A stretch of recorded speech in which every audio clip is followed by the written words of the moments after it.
श्री शिवाय नमस्तुभ्यम हर हर महादेव। 3 अक्टूबर से ऑनलाइन शिव पुराण कथा शुरू हो गई है और इस ऑनलाइन शिव पुराण कथा को आप 3 से 9 अक्टूबर तक आस्था यूट्यूब के माध्यम से दोपहर के 1 बजे से 4 बजे तक देख पा रहे हैं। आपको बता दें यह कथा जलगांव में ही हो रही है और आज दूसरे दिन की ऑनलाइन शिव पुराण कथा पूर्ण हो चुकी है। आज की कथा की संपूर्ण जानकारी, पत्र और बिल्कुल नए उपायों की जानकारी आपको इस वीडियो में मिलने वाली है। आज की कथा का जो विशेष था वह चंद्रमौलेश्वर महादेव वाला बिल्कुल नया उपाय था, वह हम आपको बताएंगे। साथ ही शरद पूर्णिमा का नया उपाय जो गुरुजी ने सभी से करने को कहा है उसकी जानकारी भी देंगे। उपाय कैसे करना है सरल भाषा में समझाने का प्रयास करेंगे। साथ ही साथ शरीर के कष्टों को दूर करने वाला बिल्कुल नया उपाय जो गुरुजी ने आज बताया है उसकी जानकारी भी आपको इस वीडियो में प्राप्त होने वाली है। आज 4 अक्टूबर दूसरे दिन की ऑनलाइन शिव पुराण कथा जो कि जलगांव में चल रही है, उस कथा में गुरुजी ने कुल 10 उपाय पत्र और उपयोगी जानकारियां दी हैं। सभी जानकारी हम आपको इस वीडियो के माध्यम से देने वाले हैं। अगर किन्हीं कारणवश आपने आज की कथा नहीं सुन पाई है तो पूरी कथा का रसतत्व आपको इस छोटे से वीडियो से प्राप्त होने वाला है। बढ़ते हैं आज की कथा की पहली विशेष जानकारी की ओर। कथा शुरू होते ही गुरुजी ने एक विशेष सूचना सभी को दी है।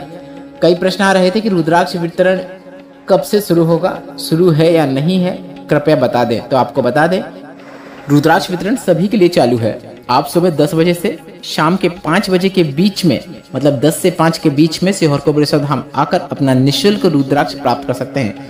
किसी को कोई राशि देने की आपको जरूरत नहीं है, कोई डॉक्यूमेंट्स दिखाने की जरूरत नहीं है। बिना डॉक्यूमेंट दिखाए सीधे लाइन में लगकर आप अपना रुद्राक्ष प्राप्त कर सकते हैं जो कि बिल्कुल फ्री है। बस अगर सीहोर में जिस दिन कथा होगी, ऑनलाइन शिव पुराण कथा होगी या फिर कोई उत्सव मनाया जाएगा जिसमें गुरुजी पंडित प्रदीप मिश्रा जी भी उस दिन सीहोर कोबरेश्वर धाम में आ रहे होंगे या उपस्थित होंगे, उन दिनों में आपको रुद्राक्ष नहीं मिल पाएगा। उन दिनों के एक दिन पहले और एक दिन बाद तक रुद्राक्ष वितरण बंद रहता है। बढ़ते हैं आज की कथा की दूसरी विशेष जानकारी की ओर। गुरुजी ने कहा कि केदार खंड में एक काफी अच्छी बात लिखी है। जलाधारी का जो भाग होता है वह भगवान नारायण वह स्वयं है और शिवलिंग स्वयं महादेव हैं।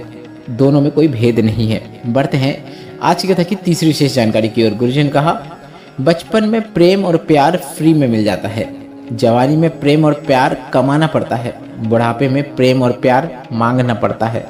बढ़ते हैं आज की कथा की चौथी विशेष जानकारी की ओर। गुरुजी ने कहा आज के समय में 3 चीजें मिलना बहुत मुश्किल है। पहला शांति, दूसरा नींद और तीसरा जो अंदर से आपको उमंग आती है, खुशी आती है, वह मिल पाना बहुत मुश्किल है।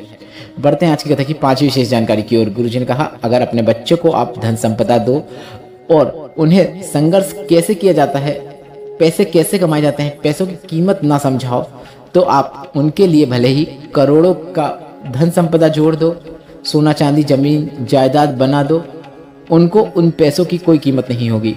संघर्ष क्या होता है उन्हें समझ में ही नहीं आएगा। आपकी जितनी भी धन दौलत है, संपदा है, वह सब कब वे जुए और सट्टे में लगा देंगे आपको पता भी नहीं चलेगा। बढ़ते हैं आज की कथा की 6वीं विशेष जानकारी की ओर। चेतन जी पत्र लेकर आए जिसमें उन्होंने लिखा कि मेरा बेटा एमपीएससी की तैयारी कर रहा था, उत्तीर्ण नहीं हो पा रहा था, वह निराश हो रहा था। फिर मैंने आपकी कथा सुनना शुरू किया, बेटे को भोलेनाथ की सेवा करने को कहा, पशुपतिनाथ व्रत भी किया, बेटे ने 4 गुना अधिक मेहनत करना भी शुरू किया। आज बेटा सरकारी नौकरी कर रहा है, उसी का आभार व्यक्त करने कथा पंडाल में आए हैं। बढ़ते हैं आज की कथा की 7वीं विशेष जानकारी की ओर। गुरुजी ने कहा पूरी दुनिया में केवल कपालेश्वर महादेव एक ऐसा मंदिर है जहां पर महादेव के गुरु नंदी हैं। बढ़ते हैं आज की कथा की 8वीं विशेष जानकारी की ओर।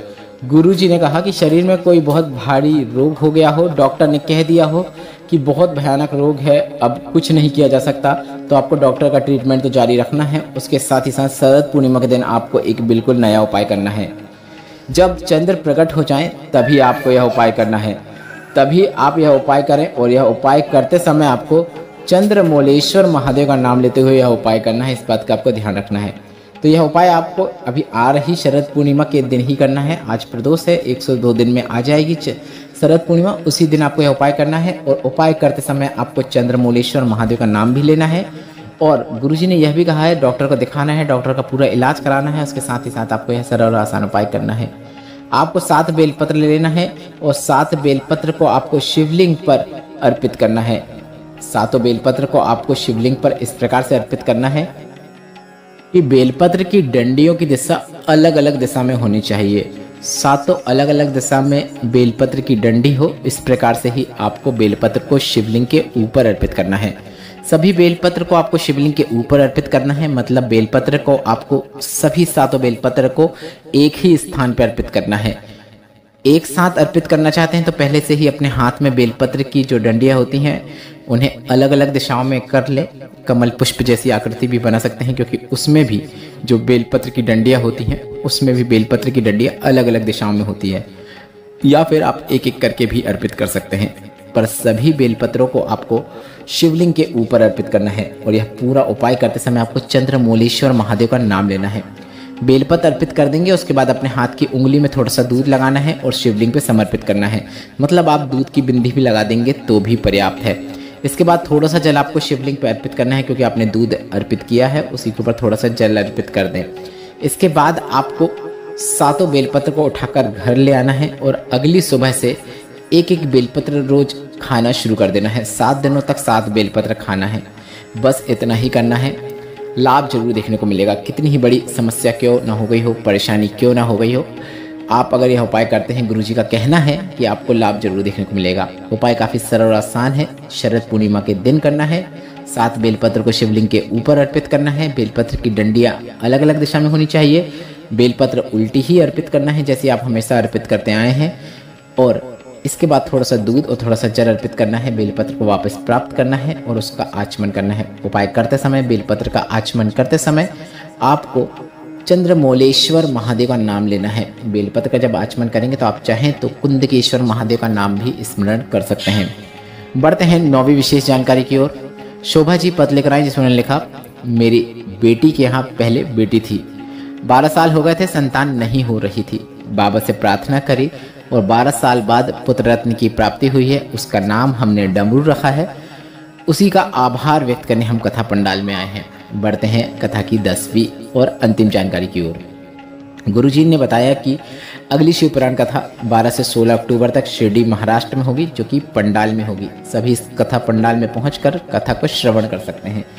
इसके बाद 25 से 29 अक्टूबर तक धनोरा छत्तीसगढ़ दुर्ग में शिव पुराण कथा होगी।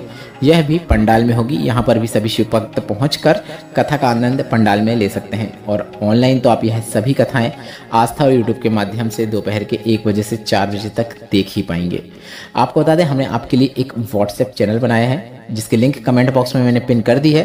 व्हाट्सएप चैनल को आप फॉलो करें। पसंद ना आए तो कभी भी अनफॉलो कर सकते हैं। व्हाट्सएप में ज्वाइन होना बिल्कुल फ्री है। आपको वहाँ पे उपयोगी जानकारियाँ ही देखने को मिलेगी। और श्री शिवाय नमस्तुभ्यम और अपने घर में डेकोरेशन के लिए कुछ उपयोगी चीज़ें हमने टैग प्रोडक्ट में टैग की हैं।